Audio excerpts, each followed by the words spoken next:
Hello and welcome to Really Cool People, a podcast produced by Schweitzer Church. I'm your host, Jason Leidinger. This is a place to hear stories of really cool people. The hope is that as you and I listen, we will be inspired, encouraged, and challenged through moments of serendipity. In a sermon entitled The Weight of Glory, C.S. Lewis said, "There are no ordinary people. You and I have never talked to a mere mortal."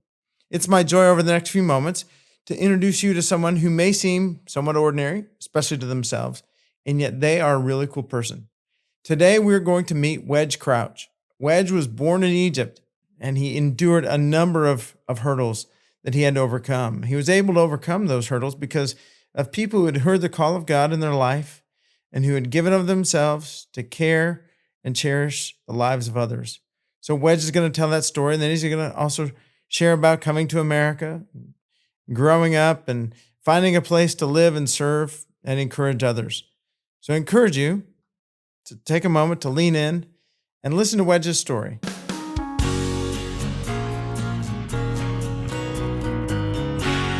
Well, today in the Really Cool People podcast, we are happy to have Wedge Crouch. Wedge, welcome. Thank you. And let's start with your story. I was born in Egypt in a mud house that was probably made much like they were made in biblical times. And my mother became, right after my birth, probably from issues regarding childbirth, became very ill, and she died 2 weeks after I was born. My father was very impoverished, very poor, and he had probably 6 or 8 other children, half-brothers and sisters, because my mother was actually my father's 4th wife. She had been a victim of probably the same illnesses that the others had, and those were issues with childbirth. And so here he was, a shoe cobbler making probably 27 cents a day, and now he's saddled with these 6 or 8 children. Well, this last child became very, very ill. I developed dysentery, pancreatitis, and all kinds of conglomerations of diseases, as well as rickets, which is really unheard of today. You don't hear of it except maybe in a third world country. But the dysentery. Do you want to explain what rickets is? Rickets is a disease of vitamin deficiency, vitamin D deficiency, and it is a disease of the bones where the bones don't develop and they're very weak. I didn't learn to walk till I was 3. And in fact, it's the type of situation between the dysentery and the pancreatitis. I looked much like those pictures of children that you see from third world countries with the great big bloated bellies and the thin little spindly legs. And so I didn't learn to walk till I was 3. And the illness just kept getting worse and worse and worse. And it's easily explained because the Nile River, which is what the El Moabda, the little village that I was from, that was about 10 miles from Asyut, was right on a tributary of the Nile. Well, the Nile at that time was everything. It was their irrigation system. It was their laundry. It was their bathing. It was their water for drinking. It was literally the lifeblood of Egypt. And in fact, it was really the source of how Egypt is set up geographically, so that they did not have any methods of purification of water. They just simply took it as they were able to get it and used it that way. But it would provide the lifeblood because it would flow from south to north. So that is why if you refer geographically to Egypt, you refer to the southern part of Egypt as being Upper Egypt and the northern part as being Lower Egypt, because that's the way the river flows, and that is what they live by. Every year in the flood stage, it would take silt, and that silt would replenish the areas of Egypt where people were living. And in fact, many people will contend that Egypt is one of the, if not the most densely populated countries in the world, because it has so little area that is really inhabitable. So it's not so much that it has the quantity of people, it just has such a small area that people can actually live in. So it creates that dense population that everybody is just right on top of each other. So into that situation, I was born, and the illnesses, as I said, began right immediately, partly from the issues with the Nile River and its polluted state. And then the other part was without a mother after her passing in 2 weeks of age, there was not the opportunity for nutrition and for, the type of diet that I would have needed.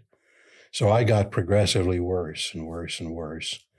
And an uncle of mine told my father about an orphanage that was available in Asyut. And so when I was about 3 months old, my father took me to that orphanage. And this was an orphanage that took in children whose both parents may have passed away, or a widow with her children that couldn't take care of them, or, as in my case, a father who was unable to really take care of these children. So he took me to this orphanage. So we need to talk a little bit about the orphanage, because that is a fundamental lifesaver for me. It was begun by a lady named Lillian Hunt Trasher, actually. And Lillian Trasher had been born in Jacksonville, Florida in the late 1800s. And when she was very young, she felt that there was a call of God on her life. And literally out in a wooded area, kneeling at a log at about 6 or 8 years of age, she offered her life to God and said, if there's anything I can do for you, I want to do it. So she grew up, actually went to Bible college for a couple years, helped in an orphanage for another couple years from about 1908 to 1910, and then went to a missionary convention with some missionaries from Egypt, and met them there, and wondered at that time exactly what she was supposed to be doing. And in the meantime, she'd become engaged. He was engaged to a young man who was going to be a minister, who was an ordained minister. And in wanting to seek out what she was supposed to do, as sometimes has been done by people, she opened her Bible. She was directed to open her Bible, and she opened her Bible, and the verse that it opened to was Acts 7:34, which, to paraphrase, says, I have heard the cry of my people in Egypt, and I'm going to answer and going to bring and redeem, and I'm going to send you there to do that. Well, of course, that is a reiteration of Exodus 3:7, where in that case, God was saying the same thing to a guy named Moses. Well, Mama Lillian, which is what we came to know her as, Mama Lillian, said, that's what I'm supposed to do. So she began to gather her support, as little as she had, and I mean very, very little, just barely enough to get on the ship and get passage to Egypt.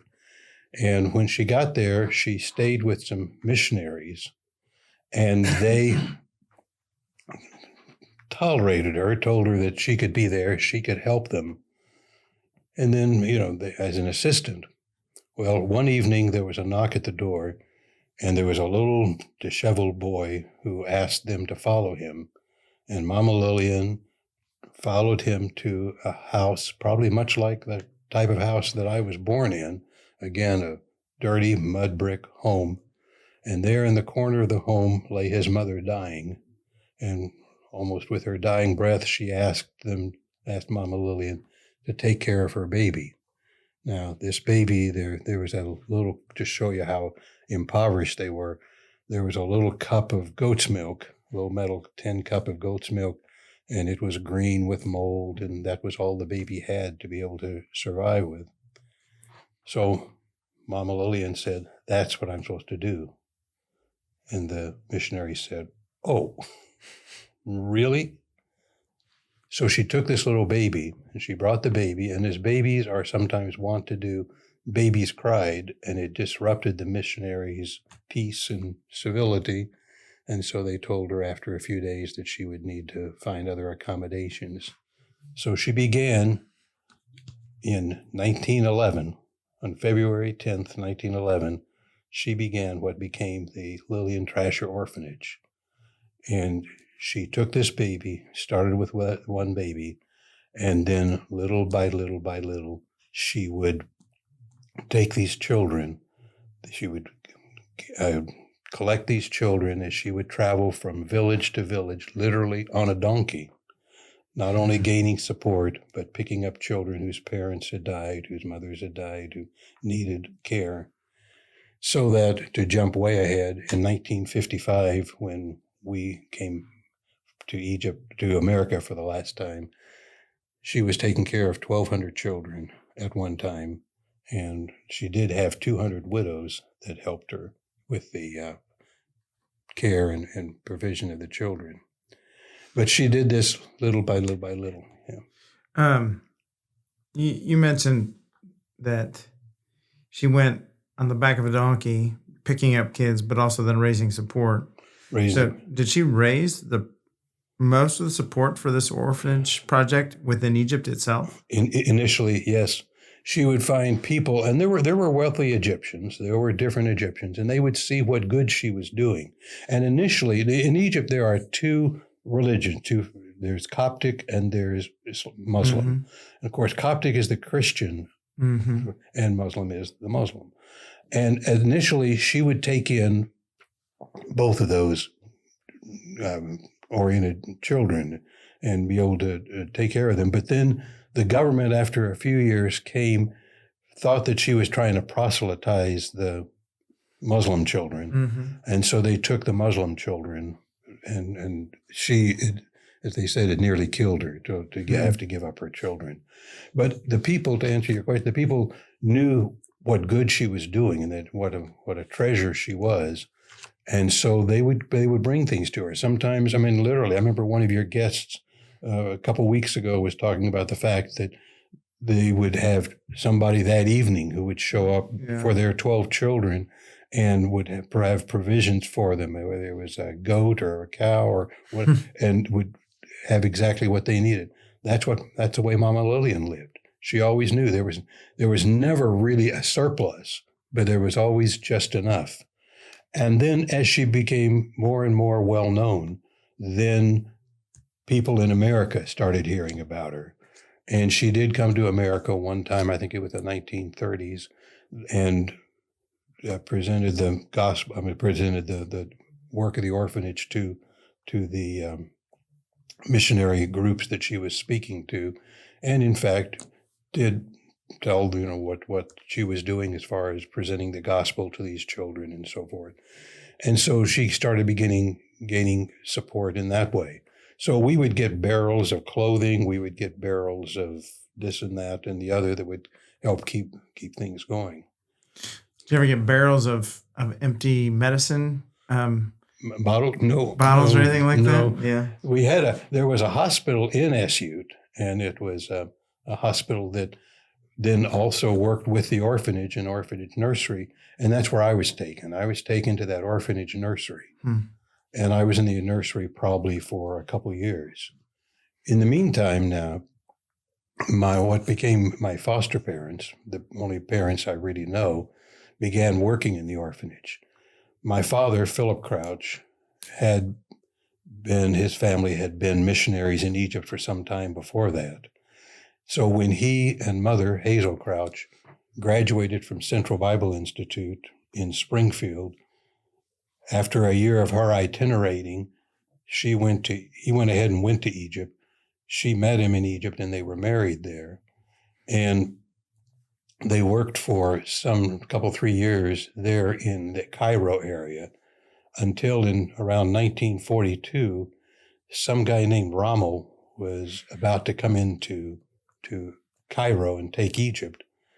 And so Mom and Dad were put on a cargo ship with no lights, and they were sent down to Eritrea. They escaped to Eritrea, and they stayed there for a while.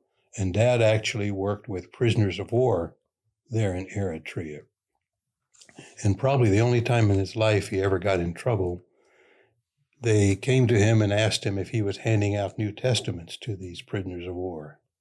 And he said, "Yeah, we are." And they said, well, do you know what's in the back of those New Testaments? Well, there were maps of the Middle East. And so the people running the prisoner of war camps were concerned that these prisoners were using these maps, if they were able to escape, to be able to know how to get around. But they were there until around 1944. And then in 1944, when they returned from Eritrea, the work in Cairo had pretty well closed up. And so they went down to the orphanage and were helping Mama Lillian. Mother was a nurse. She wasn't a registered nurse, and she really wasn't a trained nurse. But when you take that kind of situation, any kind of nursing is beneficial. And Dad was an administrator, and he helped with the administration of the orphanage, and primarily the administration and dealing with the boys in the orphanage. And imagine, hundreds of boys, trying to get them all through adolescence and puberty and the whole shebang, and trying to get them to, of course, they would never argue, they would never fight, and they would never cause problems with each other. But they were there for some time, and Mama Lillian said to them, she said, maybe I think you just need to, maybe you just need to stay here and work. And Dad said, well, we'll have to check with headquarters. And Mama Lillian said, I already have. And you can do it. It'll be fine. And that was just kind of the way she was. By that time, she had developed an alliance with the assemblies here in Springfield and was getting assistance from them. And they were realizing the wonderful, great work that she was doing. So that was probably in about 1945, 1946. And then I came along in 1947. And Mother, bless her heart, took me on as a project. The doctors, by that time, even after a year or two of illness, told her, he's not going to make it. Just put him in a corner and let him be comfortable, and use your time and your talents and your energy on the babies that really can. And thank the Lord, she did not. She was a tenacious, and I could say she's not with us anymore, but I can say stubborn woman. And I'm so grateful that she was, because she just kept working. Every morning she would soak my eyes open because of the matting, that every day she would give me the shots that I needed. And little by little, I started getting better. And when I was 2.5 in 1950, Dad came home to their apartment, and here there was a crib in the living room with this little squirt in it. And he said, Hazel, what have you done? She said, just till he gets better. Just till he gets better. Then we'll put him back. He'll be doing. So she brought me into their home when I was 2.5. And we became a family after that. Now, in 1950, it was time for one of their missionary furloughs. And every 5 years with the assemblies, missionaries go on furlough. And so we came to America really as a family in 1950. And we actually came on the Queen Mary. And I got the opportunity just a few years ago to be able to tour the Queen Mary. And it was really kind of nostalgic because I remember the stateroom, and I remember some of the time. But we came and we toured America, missionary conventions and churches and so forth, and did that.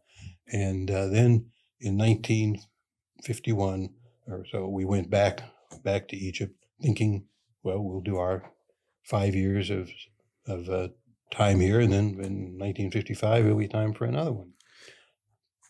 So we lived as a family during those years. My brother Mark was born in 1954, and we would vacation in Alexandria, and to get to Alexandria, we would drive from Ashiut to Alexandria, and we would drive right by the pyramids and the Sphinx. And of course, does an 8-year-old kid appreciate that? No, because but we would drive by, and I remember driving by and seeing them off in the distance. But again, we lived and we had many other missionary families that were there that we associated with and that we were friends with. And we were just this kind of unique family. And then in 1955, we came home on another furlough. And this time we thought we were coming back just for a year. And during that year, Britain and Egypt had one of their little skirmishes over something called the Suez Canal and access to the Suez Canal. And the political response was that they canceled everybody's visas because it was not safe for Mom, Dad, and Mark to travel back. The only person's visa they didn't cancel, really probably because I didn't have an actual visa, I had an alien number. The only one who was not able, that was able to go back, as you say, was this 8-year-old kid. The problem that happened was that alien number that I was here on was good for a year, and it was about to expire. So we went many times to the mailbox, literally thinking that there was going to be a letter of deportation for this 8-year-old kid. We were living in California at the time, and we met a congressman in California. His name was Edgar Heaston. And Edgar Heaston, we told him about our situation, and Edgar Heaston introduced a bill. He was in the House of Representatives, introduced a bill on our behalf to extend alien numbers, to actually add some additional alien numbers. And the real basis for that was that a lot of soldiers were bringing Korean children back after the Korean War, and they needed more numbers to be able to grant them access to the country. Well, and that was one of those bills that nobody votes against. I mean, it's just a kind of a run through. And so they did that, and then I got one of those alien numbers. Now, the kicker was, so I could stay, but the kicker was I had to go out of the country and then come back in order to validate that number. Well, what was next door? There was Tijuana. So we went out to Tijuana, my mother and a man in the church. Dad was itinerating, and a man in the church and I went out of the country for the day, got our papers stamped in Tijuana, and then came back in. The only problem with that was that mother, because she was so scared with all the seriousness of what she was doing, forgot to stop at the border coming back into America. And the next day, now remember, this is right after we have just gone through a period of time of trying to get all of this done and thinking this kid was going to be deported anytime. So she had reason to be, traumatized by all this. But she forgets to stop at the border. And the next day there's a knock at the door, and it's Border Patrol. And they want to know why she hadn't stopped. So things were a little different then. Well, Did you tell that story often? Later in life, would you talk to your mom about that? No, we really, because I didn't want her to think that, she had done anything wrong. Because you know what? She didn't think she had done anything wrong. She had just reacted as a normal, scared mother would do. Yeah. But then once we were here and things were okay, then in 1957, we moved to Springfield. And we began the process of adoption and citizenship. Now that was a nightmare in itself, because what you have to understand is that, number one, we're trying to do this in a country that does not have citizenship and immigration and laws available. It's not that it's illegal, it's just not legal. So you didn't adopt other people's children. I know the Bible says when the father passes away, the brother takes care of the children. Didn't say he adopts them. He takes care of them because the name still stays the same. Well, here we had a situation where we're trying to engage in the legal ramifications of adoption and citizenship from 8,000 miles away. My biological father, was still alive. And my biological father had brought another half-brother and sister to the orphanage and had then come in later and taken them back. Huh. So whenever he would come, to backtrack just a little bit, whenever he would come to the orphanage to see me, Yeah. mother would just get traumatized, literally almost Mhm. sick, because he could have, by this time we are a family, and he could have, and he had every legal right to come and take me back. And even Mama Lillian was leery of the adoption Mm. because years before she had had a child, a little girl, that had been adopted, at least taken from the orphanage with the intent of adopting, and then it hadn't worked out for some reason, and the missionary parents had brought her back, and that just devastated the little girl. Did you ever know your dad's name? Your biological father's name? Yes, his name was Aliyah Musad. My Egyptian name, since you bring this up, Jason, thank you so much, was Wedge Aliyah Musad. Say that fast 3 times. Wedge Aliyah Musad. Wedge was my given name. Aliyah was my father's name, and Musad was my grandfather's name. That's the way they. So my father's name was Aliyah Musad. Okay. And again, he was probably a little older than my mother. My mother was probably fairly young. Did you ever know her name? I did, but you don't want it. It's 5 names long. Please indulge us. Okay. It was Rasifa Abdel Mesa Shihata. So see, it can get worse. No, Yeah. that was her name. And I of course have that from because we do have, I've got at home probably a inch or 2, 3 inch thick little file of all the documents that they had to go through to get this adoption and citizenship done. Now, when we were talking about that, 8,000 miles away, that was almost an impossibility, again, in a country that Right. didn't have any adoption and citizenship laws. We had a friend there. His name was Adli Jayed. And Adli Jayed was a very wealthy government contractor. And he was a friend of the missionaries there in Egypt, there in Asyut. And he was, again, as I said, very, very wealthy. He had a houseboat on the Nile. He had just about everything that you would want. And so when we were needing help, he would help us get those documents signed and get things filed and so forth and so on. So he was very instrumental in being able to. Miss Trasher helped, Mama Lillian helped, but she really couldn't be just too directly involved for fear that it could cause her reprisals from the government if this all went south. So he was very, and we owe a great deal to him in being able to get this done. So we got that done. Now, fast forward a couple years, this was 1957, so fast forward a couple years, and Gamal Abdel Nasser, the president of Egypt, who had come to the orphanage, who knew the orphanage, had been there, nationalized everything. When he threw the Russians out, he nationalized everything in Egypt, and he took everything from Adli. And actually threw him in prison for 2 years. And the charge that he was jailed for was being too friendly to Americans. Wow. So it was, and then he was released later, and he actually ended up living in Boston.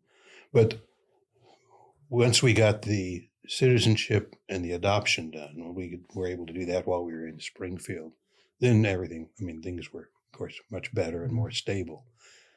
I haven't been able to go back to Egypt.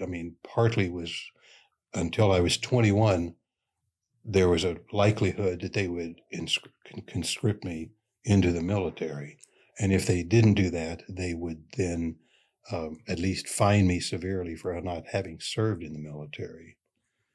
But then after that, my mother was just traumatized by the thought of my going back. She thought that they would keep me, that there would be no way that they would recognize the legal ramifications of what had been done here in America. And so we would, never make it back out. Now, interestingly enough, in 1980, the person who was now running the orphanage, Mama Lillian, died in 1961, and a gentleman named George Assad, who actually was a person that my dad helped train and work. And George actually would take me into school each day, into the school there in a mission school in SU.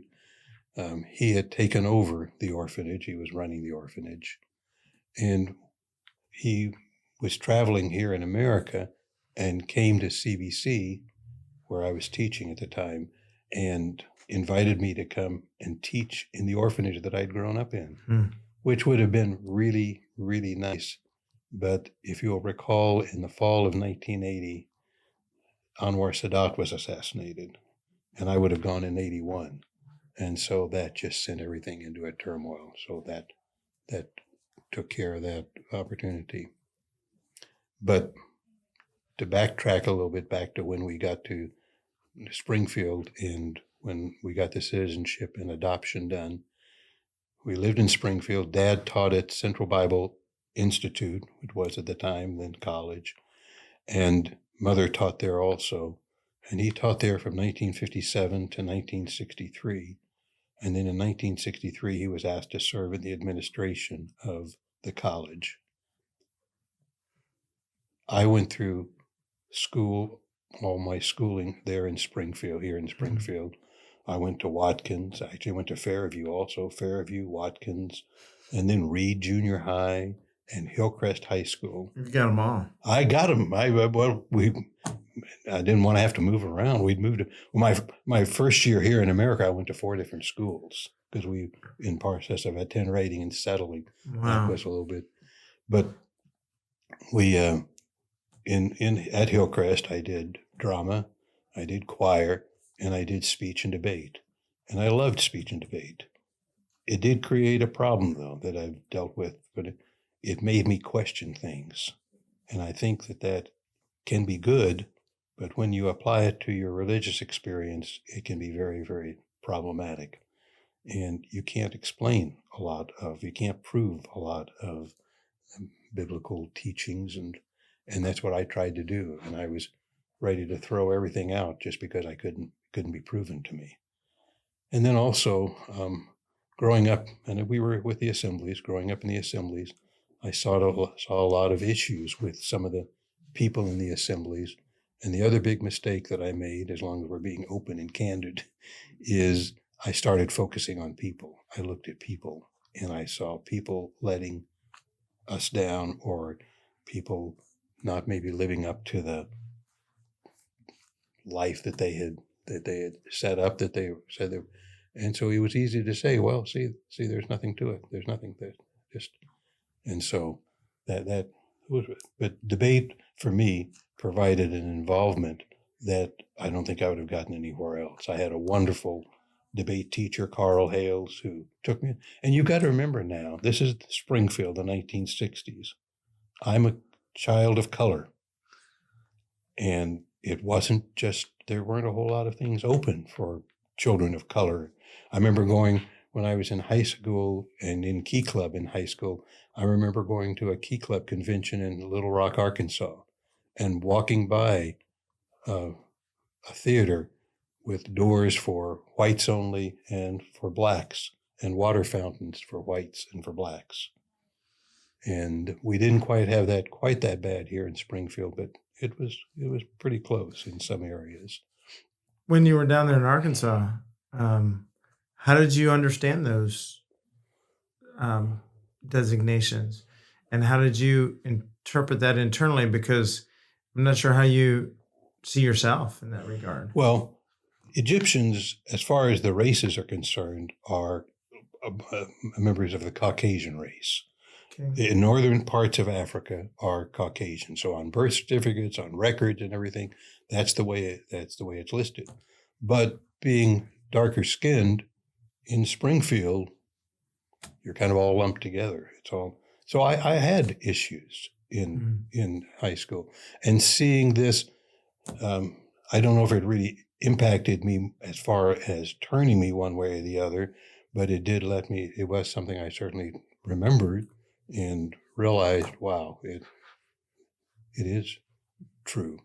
But we had times where I went with a Sunday school class, for example, to a local private swimming place here in the Springfield area, and we were turned away.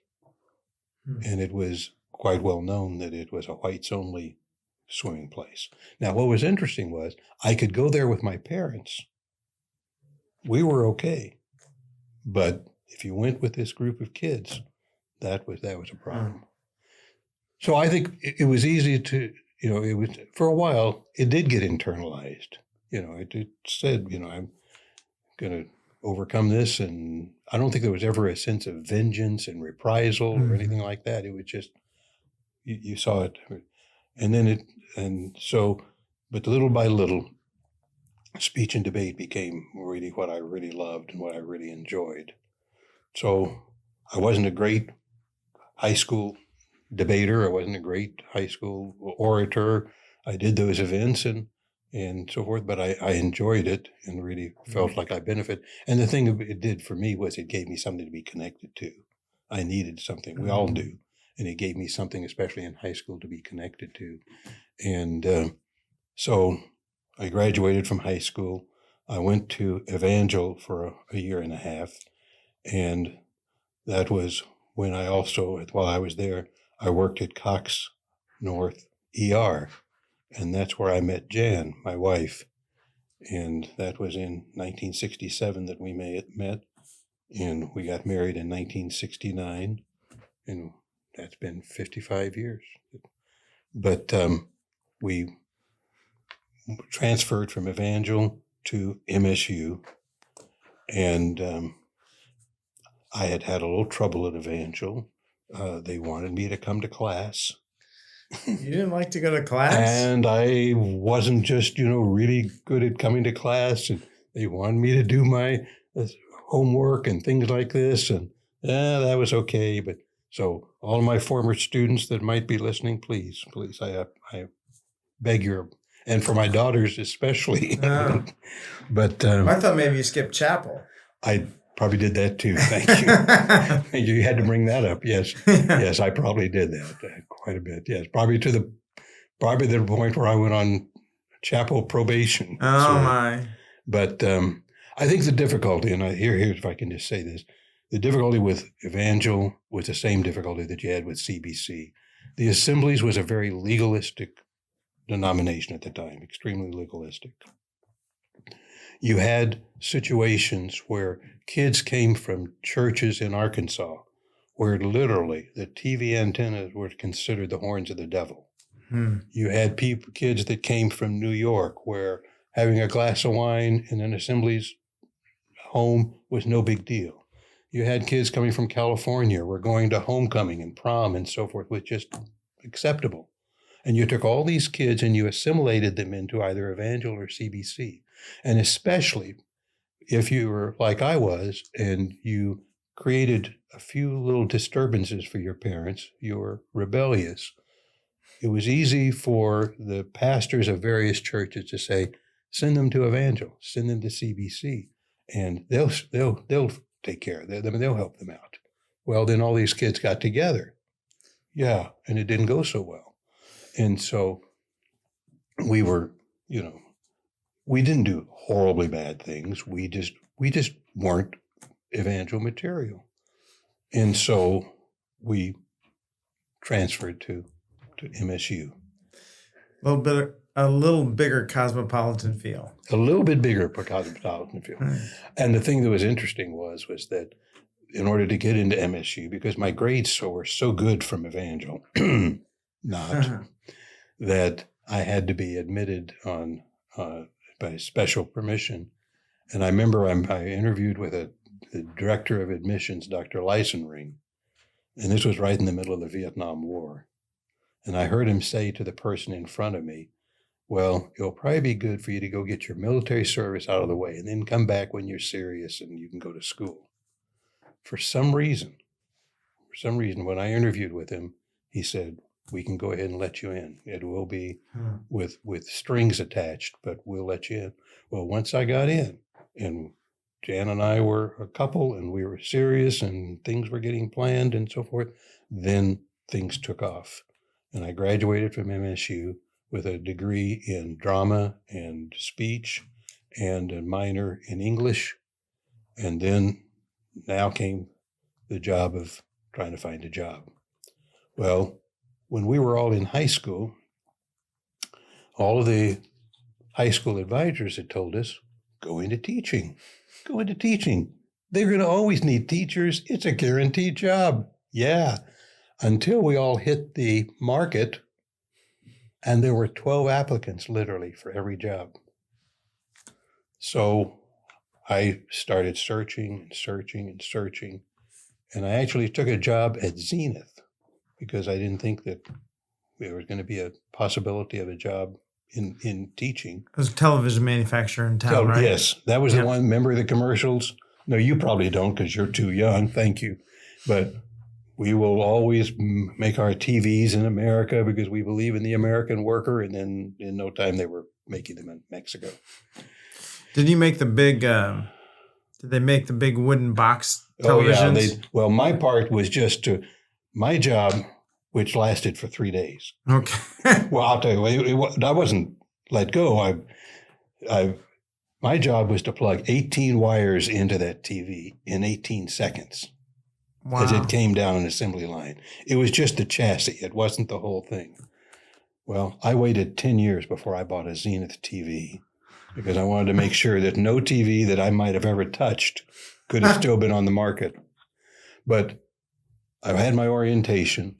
I walked on the line to start doing this job and a friend that I had gone to school with at MSU, SMS at the time, just happened to be, when we look back and we see how the Lord works things out, just happened to be on that line at that time next to me.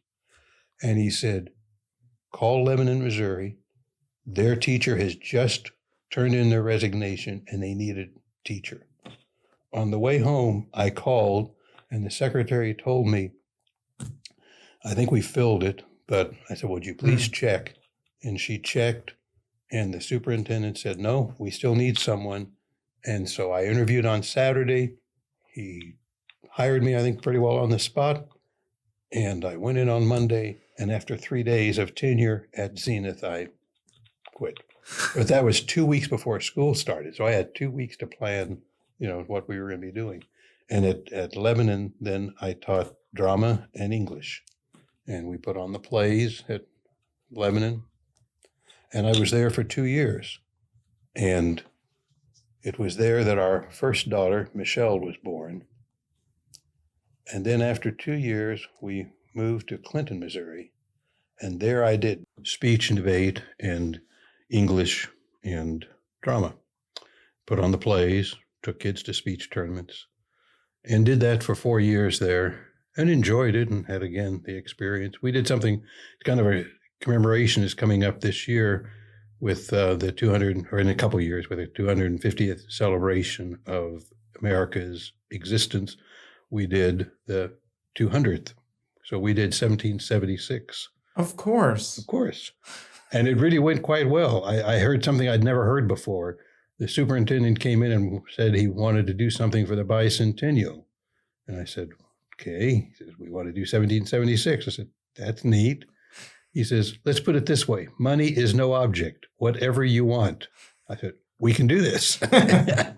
So we did 1776. It went very well and so forth. So, but I was there for the years of 72 to 76, 77. Okay.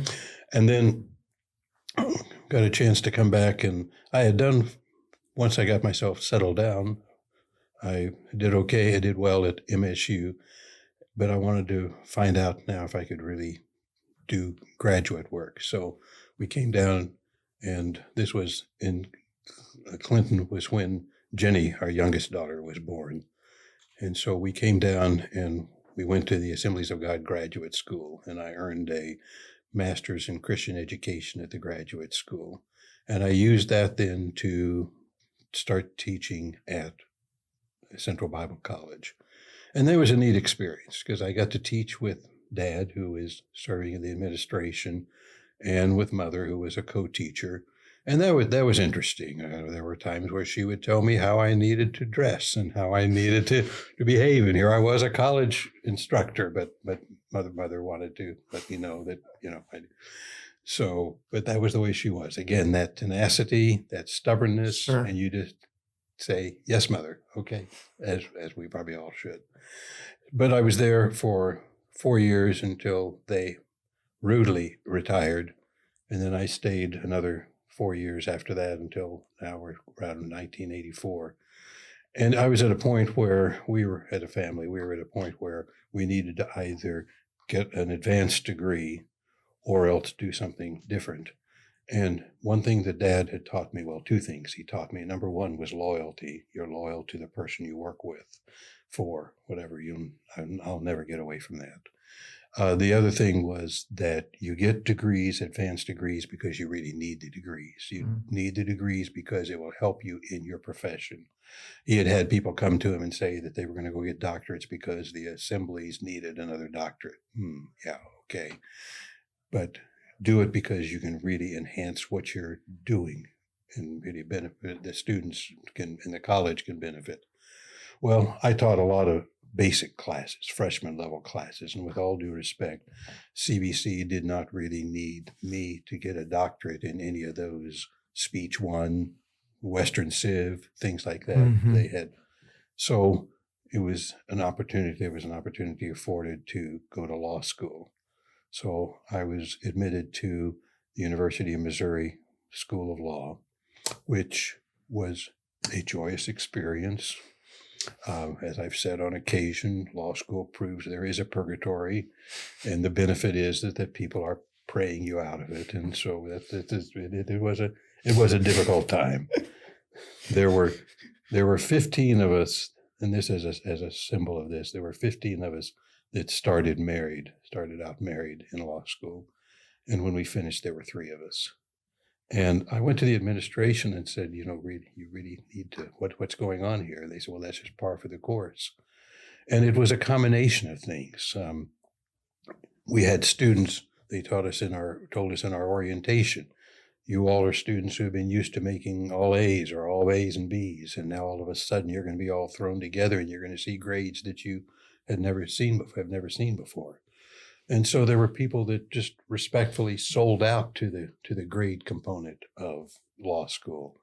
And you could just see after the first semester of grades came out, they would just gravitate towards and left their spouses and most of them were young enough they didn't have children, so there at least was not the loss of the whole complete family unit. But they were willing to just sacrifice everything to be able to do that. And I was so grateful, sincerely so grateful, that when it came time for graduation, my in-laws were there, my parents were there, but most of all, my wife and children were there. Did your grades improve as your family expanded? Probably as I get, but I was in a much different situation. And that was when I went to grad school. Jenny had been born when we were in Clinton. And so but I think the thing that was difficult for me in law school was when I say so many of them were so young enough that they didn't have children involved in the mix. I did. And I was 37 years old. I had given up a assistant professorship at a college to go to law school. So there was a lot riding on it. There was a great deal, that I was, it wasn't cut bait or swim, it was swim. You also had perspective. And you had perspective, yeah. You had perspective.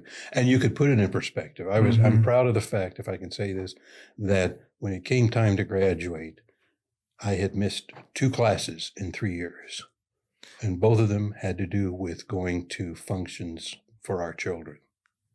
Other than that, I had been to every class, but there were classes, one of which I was just auditing, so I really wasn't going to be taking the final in any way.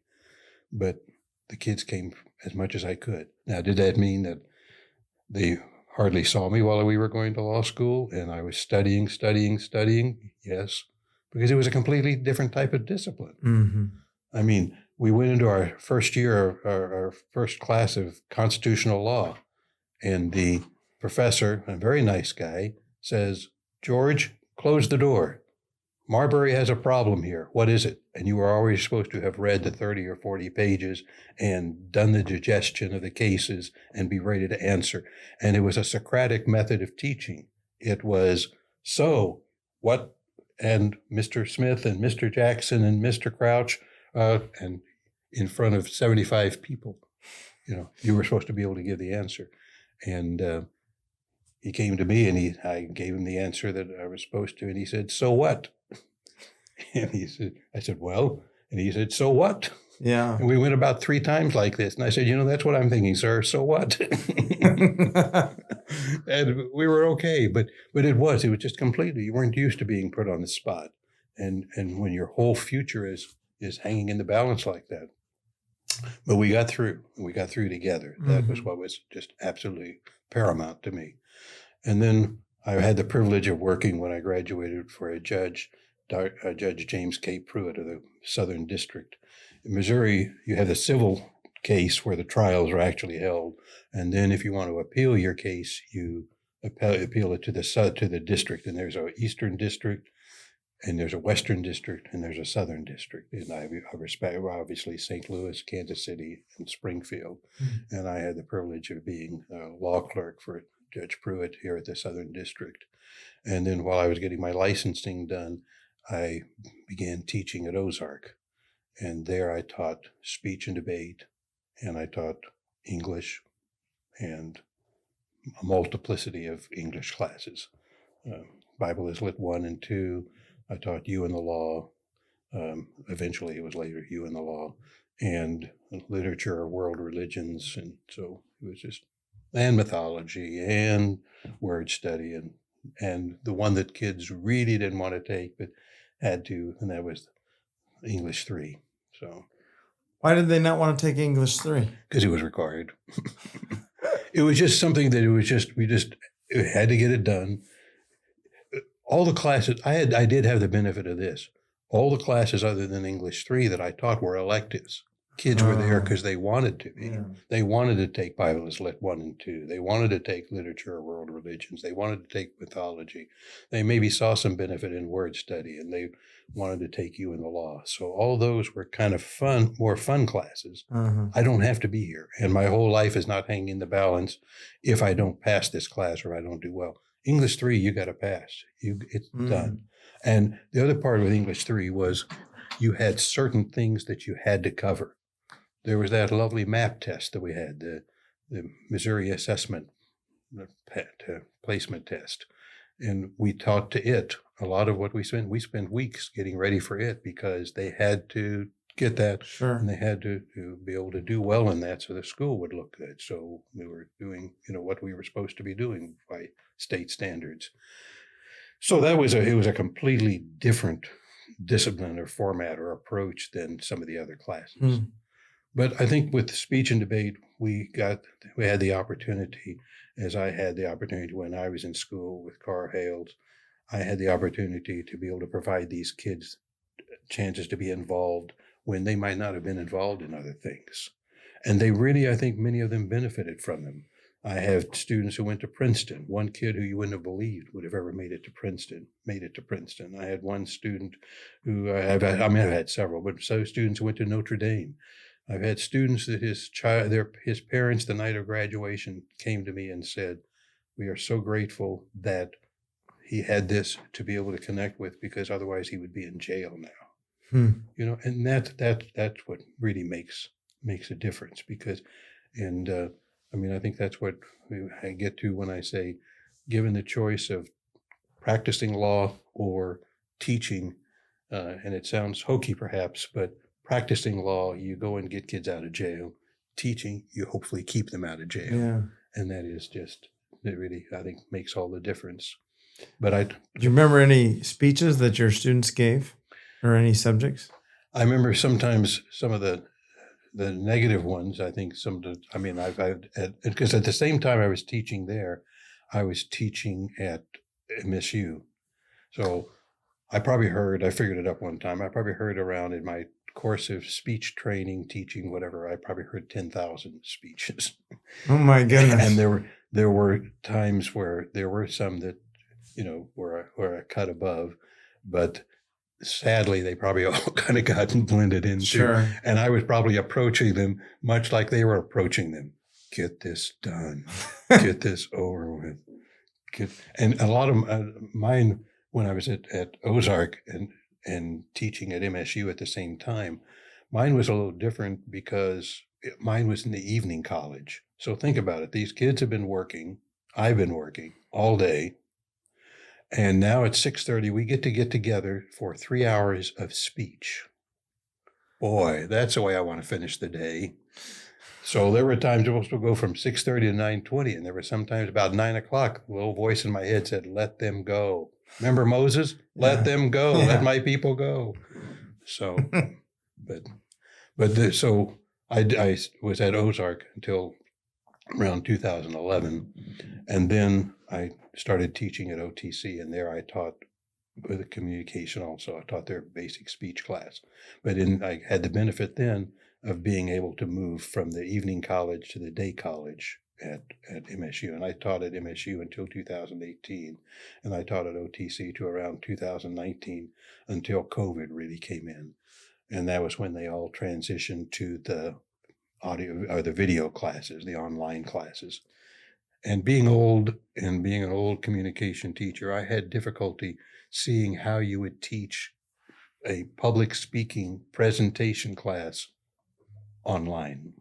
It seemed to me that a major component of that was dealing with audiences and dealing with, the trauma of having to get up in front of people. Did you ever expose them to Cicero? No, because he was too smart. He was probably for me and for them. No, ours was much more practical level. It was more, and like I kind of kiddingly said a minute ago, it was just get through, get this over with. And they wanted, and it was really a practical type of presentation that would hopefully help them in the jobs that they're going to be doing. They would grade against the having to give a persuasive speech and an informative speech. And I would try to say, don't you think you're going to use this? You're going to want to get a job. In order to get a job, what are you going to have to do? You're going to have to present a persuasive speech. Because if you just walk in there and say, please give me the job because I need the job, your potential employer is going to say, yeah, and so do those 40 people that are sitting behind you. Yeah. They're going to say the same thing. So you've got to persuade them that you're the person they should hire. And then secondly, you're going to probably, if you want to advance in your position, they're going to come to you and want you to do a presentation for your coworkers. And that's an informative speech. So here again, we tried to make it kind of practical. And it's really important because even though they graded against it and even though they hated it, because speech, getting up and giving speeches is the thing that people dread the most. They hate it absolutely. They would rather die. They've done surveys. Would you rather die or would you rather give a speech? And they would want to know the manner of death. Yeah. If it's going to be real painful, more painful than the speech. But it's also the one major qualification criteria that employers look for the most in hiring people and advancing people is the ability to communicate. Can this person really present what I'm going to need them to present to me and to those around them? But it is hard. I mean, go back for a little bit to when I was in law school. We had to do a moot court competition. Okay. And here I had taught for probably 10 or 12 years. And in this moot court competition, we had to get up, and it was an appellate case, so we didn't have any witnesses and things like that. But we had to get up and present in front of 3 judges our case. And while my opponent was presenting her case, because it was her appeal, I was sitting there saying, please, let me die. Let me die now. I'll leave a note for the wife and children, and they'll understand. And then when I got up to do my part, I remember hearing, you're talking very, very fast. You need to slow down. And this little voice said, I know, and I don't care. Just get it over with. There you go. So it is, even though here we were, it's just a completely new experience. And then the other part of all of this was that class, both at OTC and at MSU, they were required classes. So it was much like the English 3. I'm taking it because I had to. And many times they would keep that class and save it because it was going to be so exciting and they couldn't help but look forward to it until their senior year. And now here you are. You're just absolutely. So to answer your question finally about Cicero, no, because we didn't, because it was more of a practical. Now you probably did get into that more in some of the more advanced communication classes, but we did mention the ethos, pathos, and logos because it was practical. You need to have ethical proof and logical proof and emotional proof, and so forth, and see how that plays in. So it was the type of thing where hopefully when they left, they could actually take and apply what you were talking about as much as they didn't want to have to start it in the first place. Sure. Well, let's turn a corner. Yeah. What do you and Jan do for fun now that you're retired? Well, we like to visit with we have some friends that we visit with. Jan is from the Freistadt area down by Monette. And so she has all of her relatives. I mean, many of her relatives are down there. So we get to go visit with them and see them. And we have just come back about a week ago from a week visit in Chicago with our youngest daughter, Jennifer, who lives up there. And we had a really nice time. This was a time where we really didn't have a whole lot of things that we needed to do. We got to go visit and hang out and be there and enjoy the time together. And then when we get the chance, we get to go to Kansas City and see our other daughter and our grandsons and her husband and be able to just kind of cash in on the time we've had before. But we're not really I'm not into sports, so we don't really do a lot of sports things or anything like that. But we do like to have friends with association with people that we have known. Are you into art museums? Not completely, no. Because Chicago and Kansas City, they found art. Oh, yes. We have done all the Field Museum and the Shed Aquarium and things like that. Yeah, we like to. But, once you've seen a fish, you've seen that. No. I concur on seeing a fish. Well, tell you real quickly, there was an episode, there was a segment on ABC News where someone had brought a fish and had left it on the Shed Aquarium's doorstep. And it had been apparently a pet, and now it had gotten too big for their aquarium. So they brought this fish. Well, we were up there one time, and we were going through the Shed Aquarium, and I referred the people working there, asked them if they had seen that segment. He said, not only did we see it, right there's the fish. Wow. And so it was kind of neat. But I enjoy things like that. Now, my children didn't enjoy it when they went with me because I would have to read all of the little signs. Sure. It was not only because I wanted to increase my knowledge, but I wanted to get my money's worth. If I was going to pay for the no, but. What kind of music do you like? What's a favorite? What's a song? What's an artist of yours? Well, I think just in general, the 60s, the music from the 60s and gospel music, I've really started listening to that a little bit more. I'm not a terrible fan of country music. I know it's kind of shocking in this area, but I'm more I like classical music. I like gospel music. I like the music from the 60s. So. How about films or movies? Dead Poets Society is probably my favorite movie. I used to show it during the beginning of the second semester of English 3. And it has it has the scene where they all go down to the trophy case. Uh-huh. So I would actually literally take them down to the trophy case and we'd look at the trophies. And then there was a segment where he talked about gather you rosebuds where you may. And I would try to point out to them why rosebuds. And that was because that's where the potential is. Mm-hmm. So what's your potential? And I really tried to use that as the second semester start to say, okay. And then when it came to the scene where they stood on his desk, I would have them come up and stand on my desk. And they would write about what that experience was like. And some of them didn't want to. And so I would have them write about why they didn't want to. And that was fine. There was nothing wrong with it. But my whole point was trying to teach them a different perspective, to look at things differently. They'd been in this room for a whole semester. They'd been with these same people a whole semester. Now, how is this semester going to be different? And how can that perspective and the change in perspective alter the way we're going to see things and do things? Mhm. So I really believe and do believe that education is worthless if you can't apply it. Mhm. If you can't do something with it. If we are teaching just to be able to say we check this off a list and okay, I've done that, I've done my whatever, then I think education is absolutely, and then has no point to it. Sure. You started your life off in Egypt, I did. being exposed to certainly the food, the taste of Egypt. Mm. Now today, what kind of food tastes are your favorite? I love Middle Eastern food when I get the chance. In fact, what's interesting is you asked that is when we went to Chicago this last time, our daughter Jennifer took us to a restaurant called The Nile.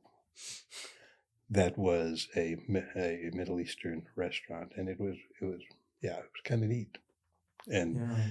and then we actually got to take different samples, or we got to actually sample different types of food that they had, and it was a neat experience. We really enjoyed it. This is a this is a question going back to the historicity of Mother Lillian. When the orphanage was founded, you said it was 1911, and so she would have had both of her her experience as a little girl hearing the call of God, and then also having the other experience of being engaged and then breaking that off when the opportunity comes to go to Egypt. Right. That would have been all in the time frame when women's suffrage was coming into play. Mm-hmm. And that sense of women's suffrage not only being about the vote, but also being about a sense of agency that women have, that the girls could have and express. Did any of that play in or influence her experience? I don't think so, because a lot of that opportunity, and if I could just change one word from opportunity to call, it was a call that she couldn't get away from. Okay. And I think she knew that is what I am to do. I'm called to it. I'm committed to it. So here she would have had a lot of different opportunities that she could have had, taken advantage of. But there, and remember, this is the Middle East now. Right. Early 1900s, women's lib had not even been thought of yet. Yeah. And even, again, to some extent, it still hasn't in many areas been thought of. So she went into an area where women did not do what she was about to do. They didn't travel by themselves. Mm-hmm. They certainly didn't start works by themselves. They certainly didn't go knocking on doors and asking, and then taking these children. I mean, really? But she showed them that it was a call and that it was something that she was committed to, and thousands of us benefited from that. Mm-hmm. When I talk about the tenacity and stubbornness of my mother, she probably learned it from Miss Trasher. Mm-hmm. Yeah. Because Miss Trasher would not give up. I mean, I am blessed to have letters at home, handwritten letters from her to my parents, and handwritten letters from her about the adoption and citizenship and helping us with that. She wasn't really sold on it, as I mentioned. Didn't think maybe it was really, because it was something that she really couldn't. And that's one thing she would say, we can't play favorites. We've got to be, we can't, because if we do that, and then they start coming in and examining us and saying, well, we're doing this and that and the other, and they didn't feel that was if the officials, because she was monitored by government officials. But that lady went through 2 wars. Yeah. She went through civil strife in Egypt. At one point in time, she took her children and hid in the kiln that they did the baking of the bread in, as soldiers were all around them. I mean, that is the type of call, that's the type of commitment that we're not used to. Yeah. And she did it. Yes, later she had support from the denomination, but from those initial years, the only support she had literally was from traveling from village to village to village and doing what she could. And as I don't know if I mentioned, there are 2 books about her, The Nile Mother and Lady on a Donkey, and then there's the movie that you can get actually through YouTube. But that just shows how she passed away in 1961. She had heart trouble, and she just wouldn't quit, wouldn't take care of herself. So. Her story reminds me a little bit of Albert Schweitzer's story, who Schweitzer Church is not named after, but he was a German and French missiologist doctor, and spent a lot of time in, is it Gambia, I think? But their histories correlate to a great deal. It's amazing what God does with that sense of call. And the thing about it that's so neat is he'll do the same with us if you'll just let him. Yeah. She let him. Yeah. She completely sold out and said, and if you'd have told her when she broke off the engagement with that young man that she would end up having thousands of children, and that she would have 200, when we left, 200 widows that would be helping her with it. Because in Egypt, if your husband died, you weren't trained to do anything. When you talk about the women's movement here in America, you weren't trained to do anything. If you didn't have a family that could take care of you, the only profession that these ladies could turn to was the oldest profession. And Miss Trasher saved these women. But in the meantime, there was a symbiotic relationship. She helped them, saved them, but then they helped her. And they would do a lot of the cooking. They would do a lot of the mending, the sewing. And Mother's job was to work with those ladies and to work with the girls while Dad worked with the boys. And I mean, I know that today we would say that all sounds very sexist, but it was. And that's the way things were at that time. But they would train the young men to become ministers, to be able to go back to their villages, to go back out into Egypt and serve in some capacity. And they would train the young ladies to be able to help. And at the time that they had children with all sorts of issues. They had one young lady, a young man who had been playing, and he ran to get a ball, and a train ran over his legs and amputated both of his legs. And he would walk around on his knees. And it's just, she would take those type of people and give them, if he had been in a village, he would have probably just been, if I'd been in a village, we had both been just let go and die. So, Wedge, you've covered a lot of ground. A final question I like to ask people is, what's a final word of advice? You've been born and raised in a land far away, and got to grow up here and travel a bit, see things. What's a word of advice that you'd like to share with us? God can keep up with you wherever you are. Not only does he follow you, he leads you. And I think that's so interesting is that if we can look back on our lives, we can see time after time after time where he takes care of us. He doesn't always answer the prayer the way we wanted to, but he answers it the way we need to. When I was growing up, I used to pray constantly, go down for prayer, because my eyes were terrible. I had horrible. I was had Coke bottles for glasses just about.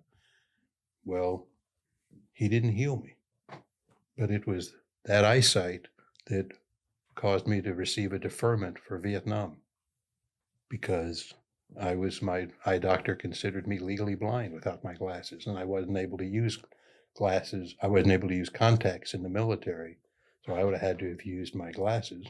And Dr. McClernand had a patient that he knows good and well, got on the battlefield, lost his glasses, and was killed. So, we look at all of that and we see, okay, boy, I wish I'd have been healed. No, it turned out okay, thank you. Without that, there would have been no Jan, there would have been no Michelle, there would have been no Jenny, no Gabe, no Colton, that's our grandsons, because... Yeah. And we don't see it at the time, but he says, just watch.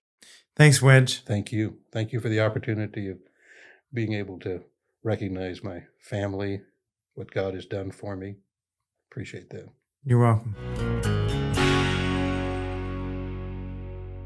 Well, a big thank you to Wedge for sharing his story. In listening to Wedge, I hope and pray that you were inspired, encouraged, and challenged, and that you begin to behold the really cool people who are around you everywhere. The Really Cool People podcast is produced by Schweitzer Church, Springfield, Missouri. Taylor Likes is our executive producer and editor, and I'm your host, Jason Leininger. Coming up on the Really Cool People podcast, we are going to have on Friday night, November 22nd, 7 o'clock, we're going to be hosting the finale of this season's Really Cool People. It's a live event hosted at Schweitzer Church, Springfield, Mo. But we're going to have retired pastor Jim Mason and Amy Blakey with us. They're going to be our special guests. They're going to be talking about their lives. It's going to be a fun night, Friday, November 22nd, 7 o'clock, Springfield, Mo. Join us. And until next time, stay cool.